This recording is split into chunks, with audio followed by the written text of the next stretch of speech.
Hey everybody, welcome back to the garage. If this is your first time visiting my channel, please go ahead, click on subscribe, and also click on that bell to receive all the updates and activities on my channel. All right, so it's been about 2.5, 3 months before since I really posted anything on my channel, and there's a pretty good reason, and the way I'll kind of label it as life issues. All right, so go into a little bit of detail on it. So in the last week of February, I went snowmobiling with my brother. We had a great trip.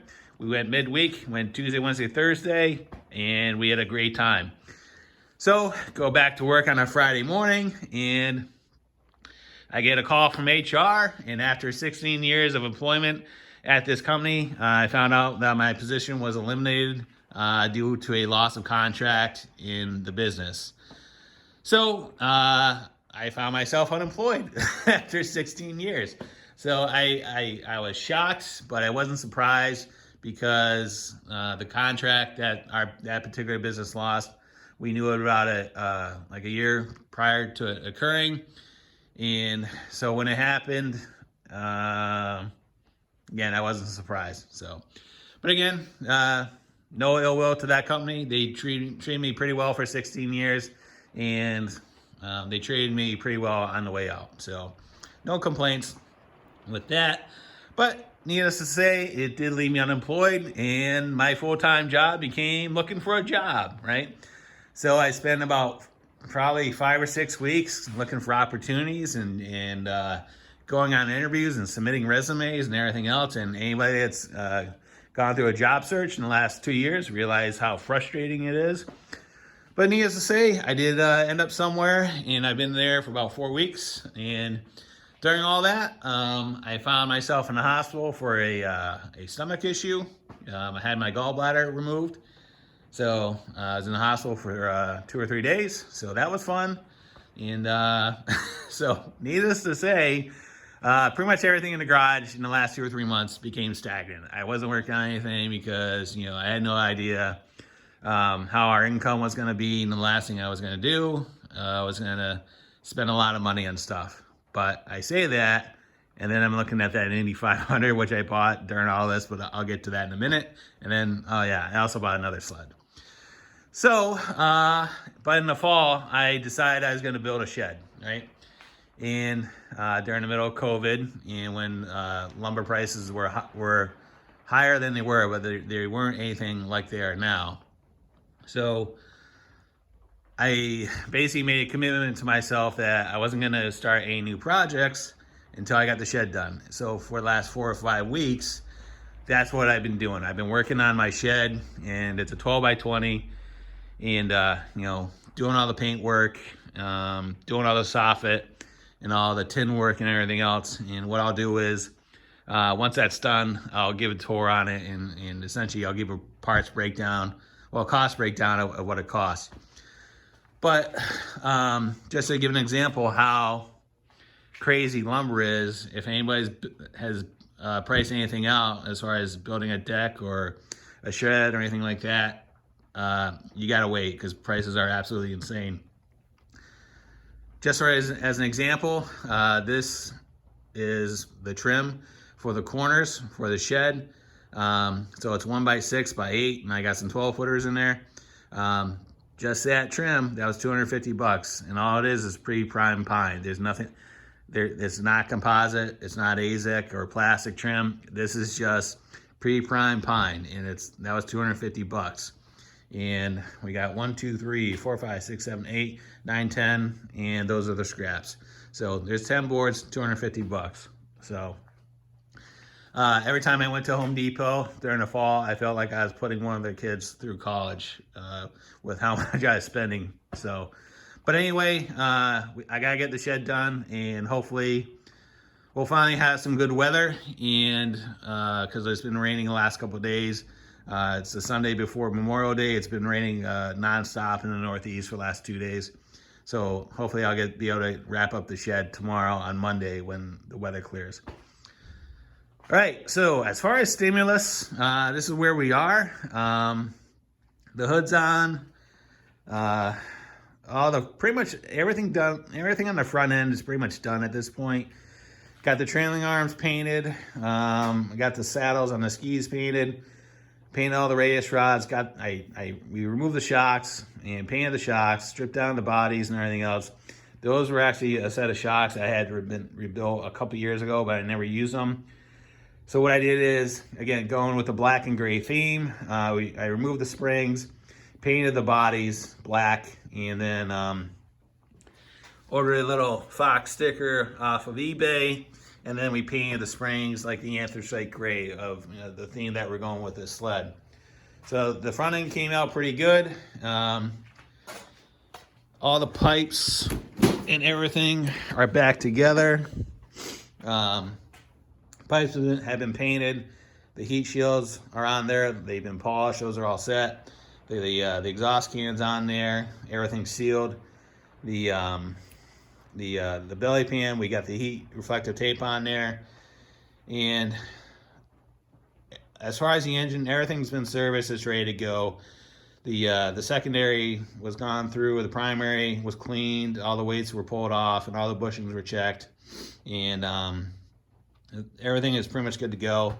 Chain case was serviced. That was drained and cleaned and everything else. So mechanically, for the most part, everything is done under the hood on Stimulus. So the only thing that's really remaining on it is we got to pull the rear skid and service that and get that squared away. And the biggest thing is we got to get the graphics sorted out on this.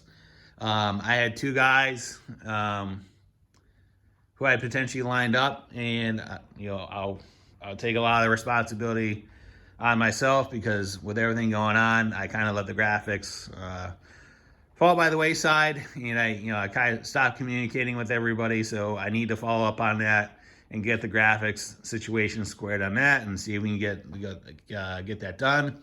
Have two sources on it, and hopefully between one of the two can come through.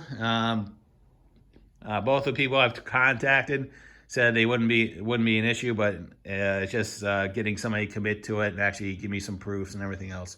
So hopefully we'll have some traction on this pretty soon. As far as that sled, again, like I said, and it's a contradiction to actually what I said.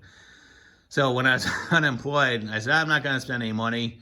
But then this sled came up. I got a great deal on it. So this is a 2000 Indy 500. They didn't make a lot of these, but it's an Indy 500 in the Gen 2 chassis. So what we're going to do with this, it's going to be a flip sled. I still got to go through it. I haven't done anything to it other than washed it, and that was about it. So the sled runs pretty good, but again, it needs all the typical service work. Carbs clean, fuel lines checked, primary, secondary, chain case drained, stuff like that. So we have to go through all that, but that's going to be a flip sled. I'm going to go through all the service on it, and then that's going to go in the shed until the fall, and then I'll sell that in the fall and go from there.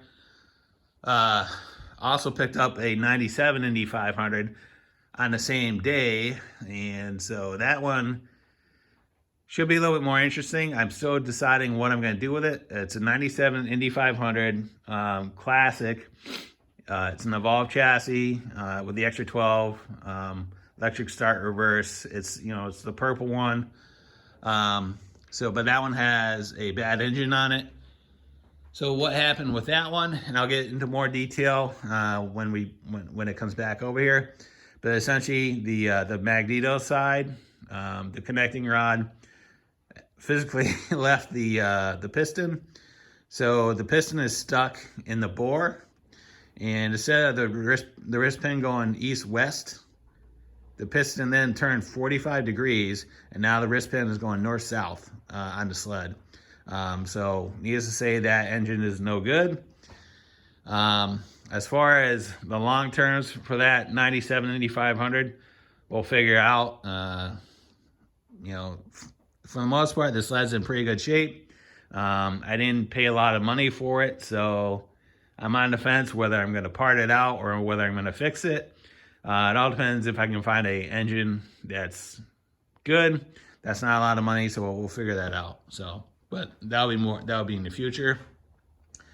Got the Evo out there, and but one of the things I'm going to do is, before I do anything, I got to finish the XCR, the 92 XCR 440.